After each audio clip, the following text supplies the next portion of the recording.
Group 1 నియామకాల మీద stay ఇవ్వడానికి సుప్రీంకోర్టు నిరాకరించింది. ఇది ఒక బిగ్ బ్రేకింగ్ న్యూస్. నిన్న ఈ ఉత్తర్వులు ఇచ్చింది సుప్రీంకోర్టు, కానీ చాలా కామెంట్స్ చేసింది.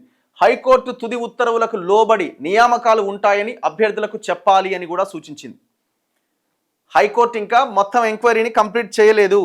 ఆ హైకోర్టు తుది ఉత్తర్వులకు లోబడి మాత్రమే, ఒక్కసారి అది కాపీ చూపిస్తాను నేను. హైకోర్టు తుది ఉత్తర్వులకు లోబడి మాత్రమే నిర్ణయం తీసుకోవాలి అని అభ్యర్థులు ఎవరైతే ర్యాంకులు వచ్చిన ఉద్యోగాల్లో అపాయింట్ అయిన వాళ్ళు ఉన్నారో వాళ్ళకు చెప్పాలి అని కూడా సుప్రీంకోర్టు చెప్పింది. సుప్రీంకోర్టు ఇచ్చిన ఆర్డర్ కాపీ ఇదిగోండి. Supreme court of India record of proceedings item number 44 court number 2 Chintapati Upender and ANR versus Telangana public service commission. Honourable justice Suryakant and justice Joymalya Bagchi వాళ్ళ బెంచ్ మీద ఈ విచారణ జరిగింది. పిటిషనర్లు ఎవరెవరైతే ఉన్నారో వాళ్ళందరూ పరమేశ్వర్, వాళ్ళ తరపున అడ్వకేట్స్, ప్రభుత్వం తరపున Niranjan Reddy, advocate general Sudarshan Reddy, Rajinikanth Reddy, additional advocate general, వీళ్ళందరూ దీంట్లో ఆర్గ్యుమెంట్ చేశారు. సో ఎవరి ఆర్గ్యుమెంట్స్ వాళ్ళు వినిపించే ప్రయత్నం చేశారు. సో మొత్తం all pending applications if any also stand disposed of, అన్ని డిస్పోజ్ చేసింది ఒక తీర్పు చెప్తూ. We request the high court to prioritise the hearing and make and endeavour to decide the appeals at the earliest. So అతి త్వరగా మీరు ఏవైతే మీ బెంచ్ మీదకు ఉన్న ఆర్గ్యుమెంట్స్ జరుగుతున్నాయో వాటి మీద త్వరగా నిర్ణయం తీసుకోండి అని కూడా హైకోర్టుకి చెప్పింది. The appointments made mean while as rightly directed by the division bench of the High Court shall be subject to the outcome of the pending proceedings. No equitable right shall accrue in favor of the appointees. Both sides agree to extend full cooperation to the division bench of the High Court for early disposal of the intra-court appeals. So నేను ఇచ్చిన argument judgement ఇది.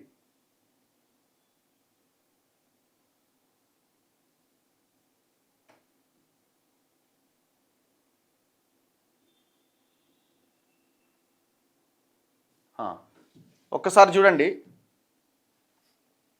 ఇదిగోండి. కానీ వీళ్ళు అన్ని పేపర్లు మాత్రం division bench ఇచ్చిన దాని మీద స్టే ఇవ్వడానికి సుప్రీంకోర్టు నిరాకరించిందని మాత్రమే రాశారు.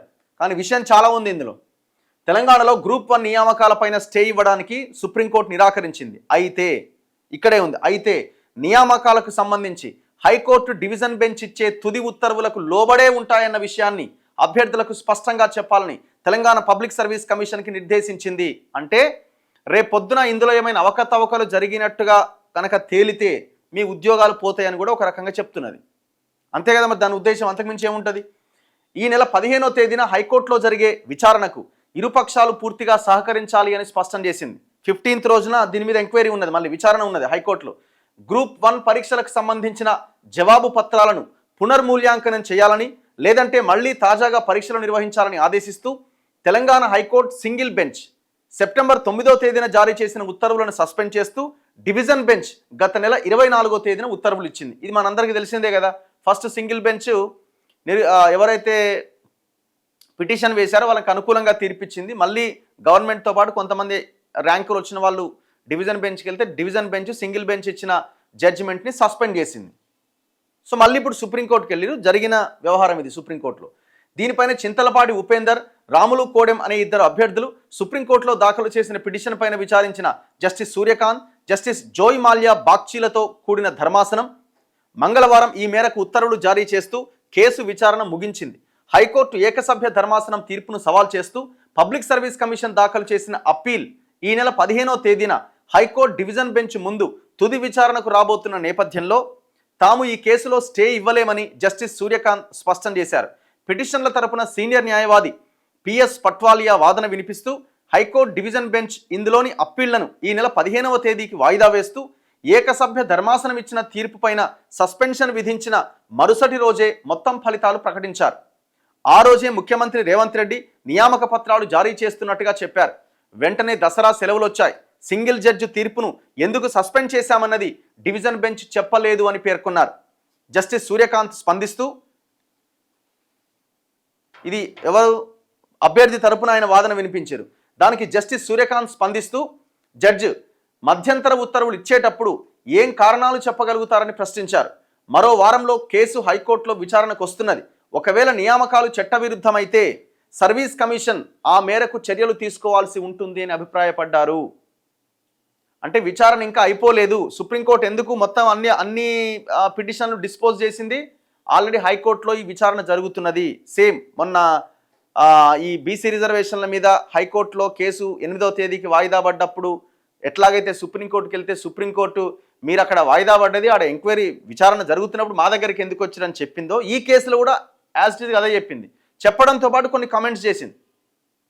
అక్కడ ఆల్రెడీ ఎంక్వైరీ పూర్తి కాలేదు, 15కి వాయిదా పడ్డది, మీరు మా దగ్గరికి వచ్చారు, అక్కడ కానివ్వండి అని చెప్తున్నది.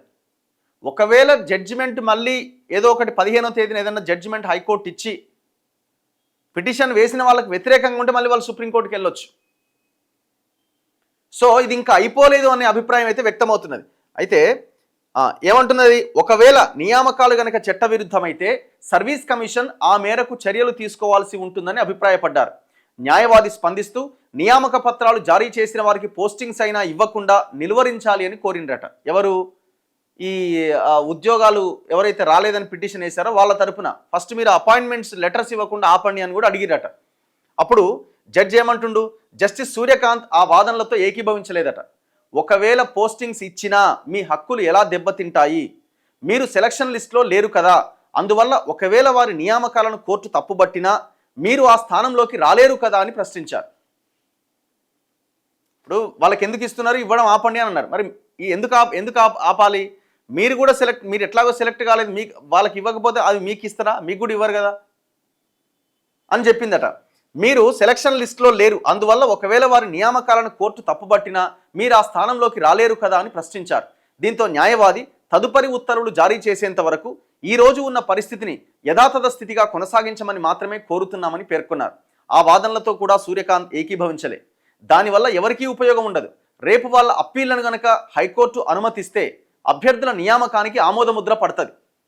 అలా కాకుండా డివిజన్ బెంచ్ ఏకసభ్య ధర్మాసనం తీర్పును గనక ఆమోదించి వారి అప్పీళ్లను కనుక డిస్మిస్ చేస్తే అందరి ఇంటికి వెళ్లాల్సి ఉంటుంది. సుప్రీంకోర్టు జోక్యం చేసుకుంటే తప్ప అని పేర్కొన్నారు. సింపుల్. విచారణ ఇంకా పూర్తి కాలేదు, 15వ తేదీన విచారణ చేస్తున్నారు.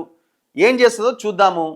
మీరు వాళ్ళ అప్లికేషన్లు వాళ్ళ అపాయింట్మెంట్ ఆర్డర్స్ తీసుకున్నంత మాత్రాన ఇక వాళ్ళకి మొత్తం వచ్చేసింది, రేపు పొద్దుగాల ఒకవేళ హైకోర్టు సింగిల్ బెంచ్ తీర్పును సమర్థిస్తూ నిర్ణయం తీసుకుంటే వాళ్ళ ఉద్యోగాలు పోతాయి.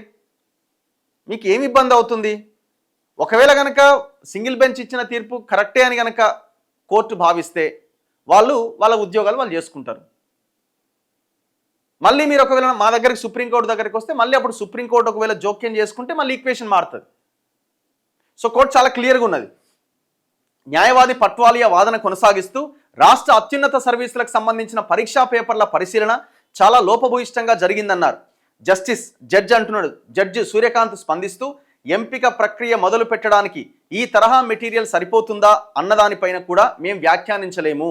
మొత్తం సాక్ష్యాధారాలు, మెటీరియల్, పరిస్థితులను చూసిన తర్వాత న్యాయస్థానం ఒక నిర్ణయానికి రావాల్సి ఉంటుంది. వారంలో ఎవరి ప్రొబేషన్ పీరియడ్ కూడా పూర్తి కాదు, ఎవరి ఉద్యోగాలు కన్ఫర్మ్ కావు అని పేర్కొన్నారు. 6 months ప్రొబేషన్ పీరియడ్ ఉంటుంది కదా, ఆ లోపుగా వాళ్ళు పూర్తి స్థాయిలో ఉద్యోగంలో ఉన్నట్టు కాదు. ఒకవేళ వాళ్ళు ఏమైనా తప్పులు చేస్తే వాళ్ళ ఉద్యోగాల నుంచి తీసేయచ్చు ప్రభుత్వం. సో కాబట్టి జస్ట్ ఒక 1 week ఉంది కదా, 15వ తారీఖు ఎన్ని రోజులు ఉంది, ఆగరాదురి అని అంటుంది కోర్టు. అయితే ఈ నియామకాలన్నీ హైకోర్టు తుది ఉత్తర్వులకు లోబడి ఉంటాయని అభ్యర్థులకు మరోసారి చెప్పాలని రాష్ట్ర ప్రభుత్వ న్యాయవాదులు నిరంజన్ రెడ్డి, అడ్వకేట్ జనరల్ సుదర్శన్ రెడ్డిలకు సూచించారు. కోర్టు స్టే ఇవ్వలే, కానీ హైకోర్టు ఇచ్చే తుది తీర్పుకు లోబడి మాత్రమే నియామకాలు ఉండాలి. ఆ విషయాన్ని అభ్యర్థులకు కూడా, అంటే ఎవరైతే ఉద్యోగాలు వచ్చాయో వాళ్ళకు కూడా చెప్పండి అని మాత్రం కోర్టు చెప్పింది. సో స్టిల్ ఇంకా ఎవరైతే మాకు ఉద్యోగాలు రాలేదు, తెలుగు మీడియం వాళ్ళకి అన్యాయం జరిగింది, ఇంకా రకరకాల కారణాలు ఏదో చెప్తున్నారో వాళ్ళు ఆర్గ్యుమెంట్స్ అన్నీ కూడా లైవ్లో ఉన్నాయని మాత్రం మనం చెప్పొచ్చు. సో ఇది చాలా డీటెయిల్డ్, కోర్టు కూడా చాలా చాలా అద్భుతంగా రెస్పాండ్ అయిందని అనిపిస్తున్నది ఒక రకంగా.